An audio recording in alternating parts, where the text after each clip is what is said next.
Hello guys, আপনারা সবাই কেমন আছেন? আশা করছি ভালো আছেন। আমিও ভালো আছি। আজকে চলে এলাম ৪৬তম বার্ষিক গীতা জয়ন্তী উৎসব রক্ষাকালী মন্দিরে, আমাদের বাড়িতে আরকি।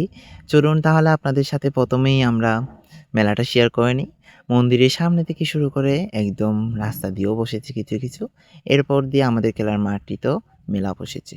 এখানে দেখুন আমার তুলতুলি তারা, আরাধ্যা তারা হাই দিচ্ছে। সবাই হাই দিন। এটা হচ্ছে খেলার মাঠ। এখানেও বসেছে, বলেছিলাম আপনাদেরকে। এখানে মেলাতে প্রত্যেকটা জিনিসের মূল্য অনেক বেশি ছিল। যদিও এখানে এমনিও মূল্য বেশি থাকার কথা। এখানে যেদিকেই চোখ পড়ছে শুধু মেয়েদের কসমেটিক্স এবং হচ্ছে কি ছোট ছেলে মেয়েদের খেলনাপাতি। আমাদের ছেলেদের কিছু দেখতে পাচ্ছি না। শুধু ফুচকা আর দোলনা আমাদের ছেলেদের জন্য। আর খাবারের দোকান। জিনিসের দামও ছিল। এখানে সবাই ঘোড়া চড়ছে দেখুন। আমরা আর কি করব? তখন ছোটকালে অনেক চড়েছিলাম। এখন তো বড় হয়ে গেছি। আর চড়ার সময় নেই। এর পরপরই শুরু হয়েছিল সঙ্গীত অনুষ্ঠান। আমার বোন মনীষা গান দিচ্ছে। নিশ্চয়ই শুনতে পারছেন। আমার ভয়েসের জন্য শোনা যাচ্ছে কিনা জানি না। গানের পর সঙ্গীত অনুষ্ঠানের পরপরই ছিল হচ্ছে নৃত্য অনুষ্ঠান। আসলে এসব সঙ্গীত আমাদেরকে বিনোদন দেয়। এগুলো সাংস্কৃতিক, বুঝছেন? না আমাদের অনেক দিন ধরে চলে এসেছে, চলতে থাকবে। এর পরপরই দাদার কণ্ঠে শ্রীকৃষ্ণের গান, ভজন গান।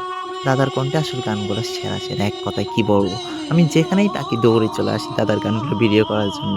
আসলে ওনার গানগুলো অনেক সুন্দর লাগে। দাদা আজকে প্রায় অনেক বছর ধরে বেতার কেন্দ্র শিল্পী পঙ্কজ দাদা। ওনার গানগুলো আসলে অনেক সুন্দর। ওনার শ্যামা সঙ্গীত শুনে থাকার মতো। আমার ভিডিও ছিল আপনাদেরকে শেয়ার করতে পারলাম না। দুঃখিত এটার জন্য।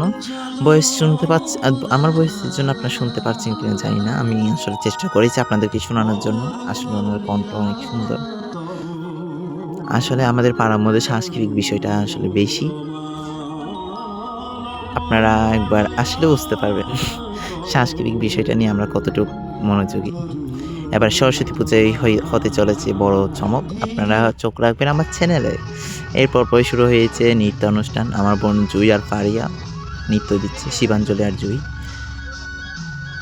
কৃষ্ণের গানে দেখতেই পাচ্ছেন এসব নৃত্য, নাটক, সঙ্গীতানুষ্ঠান এসব প্রায় চলতেই থাকে আমাদের এখানে। অধিবাসের এইটুকুই শেষ অংশ। এর পরপরই শুরু হবে আমাদের এখানে মহানামযজ্ঞ, অধিবাসের কীর্তন। তারপর হবে প্রসাদ বিতরণ। আসলে আমি এগুলা ভিডিও করতে না পারাই আপনাদের সাথে শেয়ার করতে পারিনি। ভয়-ভীতি। ওদের নাচ, ওদের নৃত্যগুলো আসলে অনেক দেখে থাকার মতো হয়েছিল। জুই সেকেন্ড হয়েছিল, ফারিয়া ফার্স্ট। সিনিয়রদের মধ্যে জুই সেকেন্ড আর জুনিয়রদের মধ্যে ফারিয়া ফার্স্ট হয়েছিল। অনেক সুন্দর হয়েছে নৃত্য ওদের কৃষ্ণের গানে। ওরা যাতে আরও সামনে এগিয়ে যায় আপনারা আশীর্বাদ করবেন। তাহলে দেখা